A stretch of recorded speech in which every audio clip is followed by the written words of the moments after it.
सबको प्यार डालना, सबको जय मसीह की। और मेरा नाम आशा छेत्री, सबको स्वागत करना चाहती हूँ। और आज भी मैं स्टार्ट कर रही हूँ मेरी वीडियो यही सिलाई के यहाँ पर काउंटर से। और स्वागत है आपको बहुत बहुत। आज मैं चाय पीते पीते और सिलाई में यहाँ बैठ के कुछ बातें करूँ, आपके सामने कुछ बातें रखूँ। मुझे बात करना आपसे बहुत अच्छा लगता है कि मैं क्या बात करूँ, आपसे कुछ बातें को रखूँ। मुझे बहुत आपसे सोच रही थी कि मैं कुछ बात को आपके पास रखूँ। परमेश्वर की महिमा हो। जो कुछ भी करते हैं हमें परमेश्वर के लिए ही करना चाहिए, कि हम किसी बात के लिए नहीं। आप मत ठाने की ये बेफालतू की चीज़ें हम क्या सुने क्या ना सुने। हाँ, बेफालतू की चीज़ नहीं हो सकती है, ये सचमुच सच की चीज़ हो सकती है, असली चीज़ हो सकती है। मेरे प्यारे भाई बहनों, सलाम करना चाहती हूँ सबको जय मसीह की। और जब मैं यहाँ से सिलाई से जब मैं वीडियो करती हूँ, आपके बीच में बातें रखती हूँ कि आके आप कुछ सवाल लगता होगा कि यहाँ बैठ के यहाँ क्यों ये वीडियो को बनाती है, ये क्यों ऐसे ऐसे बोलती है। लेकिन परमेश्वर ने हमारे लिए समय रखा, समय को दिन को रखा, फिर हमें समय को पहचानना है नहीं। लेकिन देखिए कि मैं यहाँ बैठकर मैं आपसे कुछ बातें कर दूँगी। कब मिलेगा हमें समय? समय तो एक चोर के समान भाग रहा है। कब आता है समय, कब जाता है, हमें भी पता नहीं चलता। समय ऐसे हो रहा है, चोर के समान भाग रहा है। इसलिए हमें समय को क्या करना है, समय को पकड़ना है। और जब हम समय को पकड़ते हैं और समय को हम पहचानते हैं, तब हम आगे बढ़ सकते हैं। मेरे प्यारे भाई बहनों, और आपको बहुत सलाम करना चाहती हूँ। इसलिए मैं कुछ बातें आपसे रखूँ और कुछ बातें मैं आपसे करूँ। और मैं ज़्यादा मेरे भाई बहनों को जब मसीह में नहीं है, उन लोगों को मैंने बहुत प्रभु के बारे में बताया और ट्रेस भी दिया है। तो मैं कुछ बातें बताऊँ उनसे, कुछ बातें करूँ, है ना। लोग अनसुन करते हैं कि कोई उनको न प्रभु के बारे में सुनना इंटरेस्ट है, न प्रभु के लिए जो जानना चाहते हैं लोग। कोई लोग प्रभु को जानते भी और अनसुन कर देते हैं, मना करते हैं डायरेक्ट। इन लोगों के लिए मैं कुछ बातें बताने के लिए जा रही हूँ। हाँ, परमेश्वर ने ये बात कहा है कि बाइबल में क्या कहा है, सत्य मार्ग और सत्य जीवन मैं ही हूँ।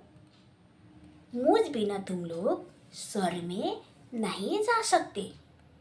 ये परमेश्वर का पवित्र वचन है, जो हमें बाइबल से हमको देखने को और सीखने को मिलता है। क्योंकि परमेश्वर का वचन झूठ नहीं हो सकता, क्योंकि परमेश्वर ने जो बाइबल में बताया है ये सच के वचन है। कि हमें परमेश्वर ने हमें वचन को छोड़कर गए हैं। इसलिए परमेश्वर वो सच्चा है, वो सच्चा खुदा है। परमेश्वर ने जिस प्रकार से कहा था है कि जिस प्रकार से मैं सबके सामने देखते देखते स्वर्ग में चला गया, इस प्रकार से मैं सबके सामने देखते ही आऊँगा। परमेश्वर का वचन, परमेश्वर ने ये भी कहा है, आकाश व पृथ्वी टला जाएगा लेकिन मेरी बातों नहीं टलेगा। परमेश्वर का वचन कभी भी नहीं टलेगा। परमेश्वर कभी झूठ नहीं बोल सकता है। परमेश्वर असली है। इसलिए मेरे प्यारे भाई बहनों, मैं आपके बीच में यहाँ बैठकर काम करते ही देखिए मेरा काम कितना है। मेरे को सिलाई करना है, कुछ ही बातें को आपसे करूँ। आपको समझ में आई होगी आज के बाद? क्या समझ में आई होगी? हाँ, क्या समझ में आई? आज के वचन से आपको कुछ जानने को मिला होगा। क्योंकि परमेश्वर ने क्या कहा यही समझ में आई होगी कि परमेश्वर ने कहा है कि सत्य मार्ग और सत्य जीवन मैं ही हूँ। मुझ बिना तुम लोग स्वर्ग में जा नहीं सकते हो।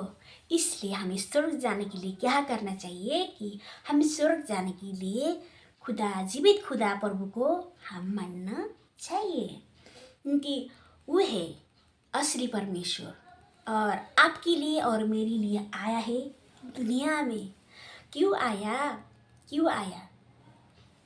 आपको और मुझको नरक से बचाने के लिए आया और जीवन देने के लिए आया, और जो लोग बीमार हैं उनको भी चंगाई देने के लिए आया। लोग बोलते हैं, मैंने लोगों को बात सुना, हाँ पर उनके पास जाने के बाद सब कुछ चंगाई मिलती है तो हमें डॉक्टर की क्या आवश्यक है। डॉक्टर भी परमेश्वर ने दिया है, डॉक्टर को बुद्धि भी परमेश्वर ने दिया है। हाँ, जो लोग प्रभु में भरोसा करते हैं, यकीन में प्रभु के पास जाने के बाद मैं ठीक हो जाऊंगी, तो वो लोग हमेशा के लिए गारंटी 100% ठीक होता है। लेकिन मृत्यु और जन्म परमेश्वर की हाथ में है, परमेश्वर का हाथ में है। इसलिए हम कोई गारंटी नहीं ले सकते हैं कि परमेश्वर के पास जाने के बाद हमें ठीक हो जाएगा, 100% ठीक हो जाएगा। लेकिन जब मृत्यु आएगा, जो समय आएगा, तो किसी को भी पृथ्वी में रहना नहीं है। इसलिए हमें परमेश्वर को दोष नहीं लगाना चाहिए। इसलिए प्रभु के बीच में बड़ा बड़ा काम और बड़ा बड़ा चिन्ह चमत्कार भी होता है। इसलिए परमेश्वर के पास असंभव को संभव होती है। टूटे हुए मन को, टूटे हुए दिल को प्रभु जोड़ता है। किस प्रकार से जोड़ता है कि लोगों के घर में झगड़ा, लड़ाई और काटा, मारा, पीटा जो भी होती है, परमेश्वर जोड़ना चाहता है। इसलिए परमेश्वर के पास आइए, जिसका मन टूटा है ना, जिसको लगता है मैं आज जीने लायक की नहीं हूँ, मैं जीने लायक का नहीं हूँ और मैं कहाँ जाऊँ, बोलना चाहते हैं, परमेश्वर के पास आइए। प्रभु में जीवन है, शांति है, आनंद है। इसलिए प्रभु के जीवन, प्रभु के मार्ग में हम चलते हैं तो प्रभु में जीवन है, चंगाई है, छुटकारा है, प्रभु में शांति है, आनंद है। इसलिए प्रभु के पास जो आते हैं उसको हमेशा ही मुस्कुराहट और मुस्कुराहट आती है। फिर भी हमें संसार में हम कुछ न कुछ चीज़ की हमें दुख होती है, फिर भी हमें सामना करना सीखना चाहिए। पेड़ जलन आपको कैसे है, आपको वचन के द्वारा बहुत आपको समझ में आई होगी। फिर मिलते हैं दूसरे वीडियो में। Thank you so much. और आपको अच्छा लगा है तो लाइक और सब्सक्राइब ज़रूर करना, क्योंकि मेरी वीडियो आपके पास जल्दी से जल्दी पहुंच जाए। Hallelujah. Thank you so much. आपको सुनने के लिए टाटा टाटा करती हूँ।